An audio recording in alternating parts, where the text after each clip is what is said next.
هل نشر الشبهة فيه إثم شرعي؟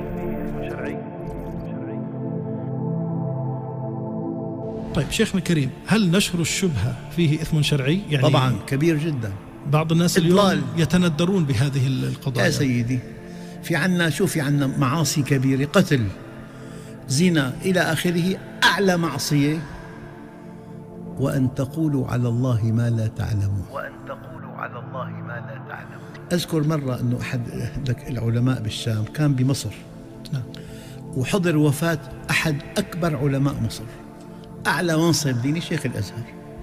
أقسم بالله وهو على فراش الموت رفع يديه هكذا وقال: يا رب أنا بريء من فتاوى المصارف.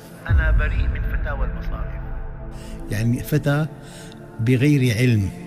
بالمناسبة الإنسان قد يفتي بغير علم، بس من هو المجرم الذي يفتي بخلاف ما يعلم؟ يعلم الحق ويفتي بالباطل لمصلحة ما. الذين يبلغون رسالات الله ويخشونه ولا يخشون أحدا إلا الله. فإذا خشي العالم أو المفتي غير الله نطق بالباطل تملقا وسكت عن الحق خوفا، انتهت دعوته كلها. يعني هو العالم له مليون صفة، الله صفة واحدة.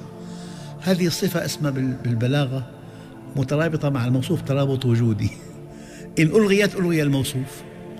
لما سميت السيارة سيارة؟ يعني تسير، لو ما بتمشي مع السيارة. الذين يبلغون رسالات الله ويخشونه، صفة واحدة، ولا يخشون أحدا إلا الله.